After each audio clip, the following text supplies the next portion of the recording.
1992, the country was open to multi-party elections, and Jerry John Rawlings hit the campaign trail as the presidential candidate for the National Democratic Congress.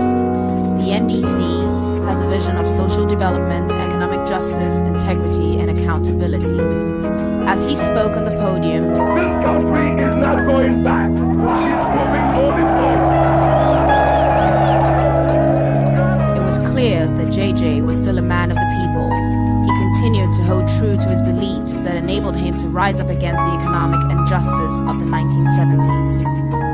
When we took over the reins of the economy, ladies and gentlemen, I thought so. Places like that were dead. AGC was producing what? Half or one-third the current volume.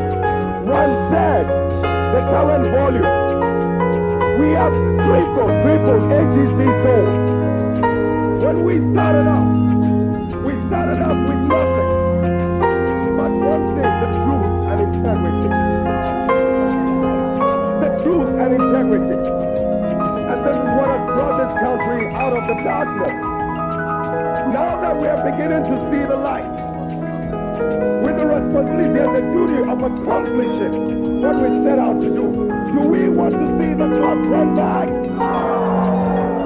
Do we want to see the clock turn back? After 58% of the population voted JJ for president, he was sworn in on the 7th of January 1993 to become the first president of the Fourth Republic.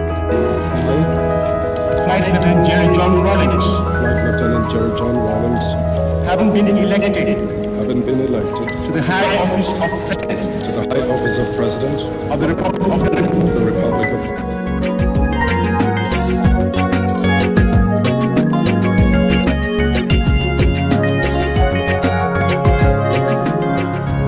And in 1996, President Rawlings and running mate Professor Atta Mills were on the road campaigning for re-election, which they won.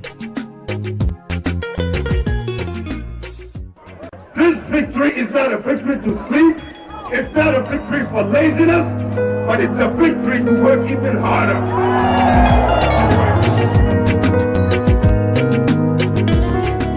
Democracy is to be able to have dialogue, to be able to debate issues.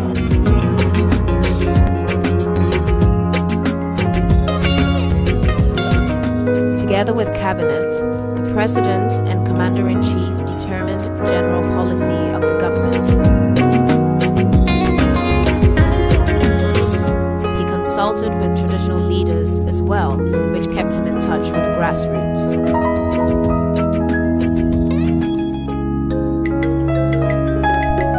During Jerry John Rawlings' tenure in office, a mausoleum was built in honor of the late Osajifo Kwame Nkrumah. Kwame Nkrumah was not perfect, and I may be one of the most critical people about certain aspects of his government.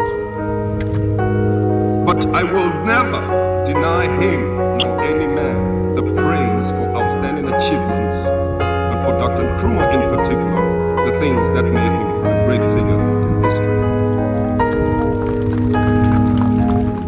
On this 32nd anniversary of Ghana's Republic Day, we are laying Dr. Nkrumah's remains to rest at the site of his greatest triumph.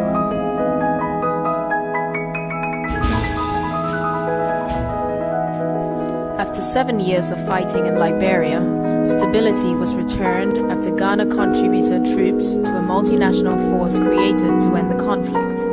Jerry John Rawlings played an integral role in the final peace process, which was brokered through the economic community of West African states.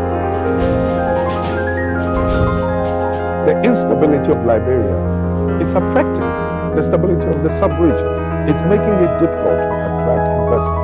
It's making it difficult, to improve the image of Africa. So I'm suffering, not indirectly, directly, both through the contribution of my troops to bring about stability and through the fact that, look, it's creating a wrong perception of Africa.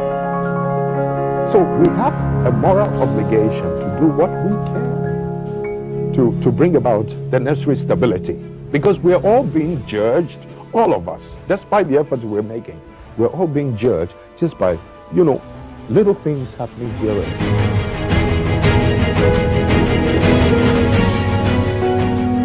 Frankly, I just don't think it's fair and right that Liberia, that used to be, a former colony of America, should have degenerated into a carnage of that kind, and yet no Western country lifted a hand to assist her. And yet she didn't actually need that much. But when it comes to the European theater, the whole of Europe, NATO, the US, everybody pumps in all the necessary resources. And yet we didn't need a fraction of that to assist us in Africa to deal with our own problem. And it's not as if we were not making, our own efforts as members of the ECOWAS community when we put together some troops to move into Liberia and to stop the carnage. We didn't have enough resources.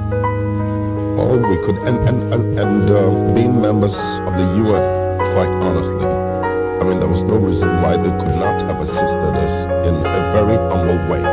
And had they done so, we could have brought this Liberian situation under control a much longer time ago.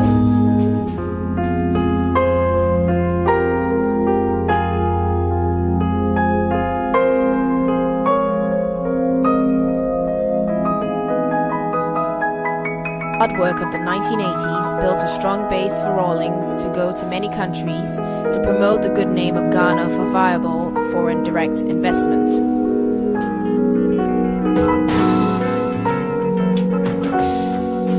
It might be going too far to say that we're hoping to become a trading powerhouse. We're only making a very humble effort.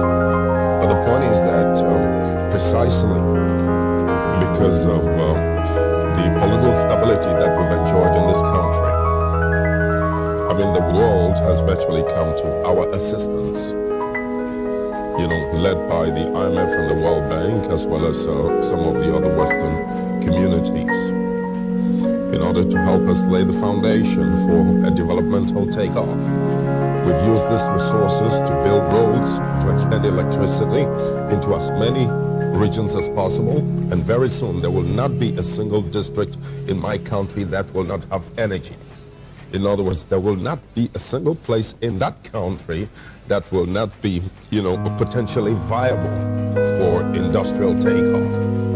So that we virtually lay the foundation now for, developmental takeoff. You want businesses to come in. That's one of the reasons you're going around the country. Precisely. And that's part of the reason why we're here. If I may use the word seductive. We're here to seduce as many American businessmen as possible to recognize that, for all the efforts that we've made, I think it's only obligatory on their part to do what they can to invest in my country. In the process, he was given awards and the keys to various cities for putting Ghana back on the map.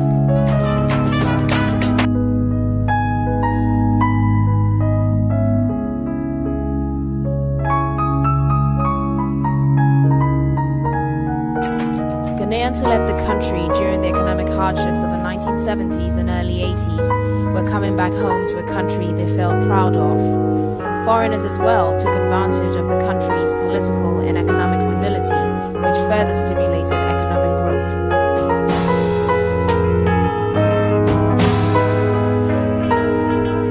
Ghana was once again recognized as the gateway to Africa. Among various world leaders were President Bill Clinton and the Queen of England, who paid visits to President Rawlings to acknowledge Ghana's key role in Africa's development as a whole.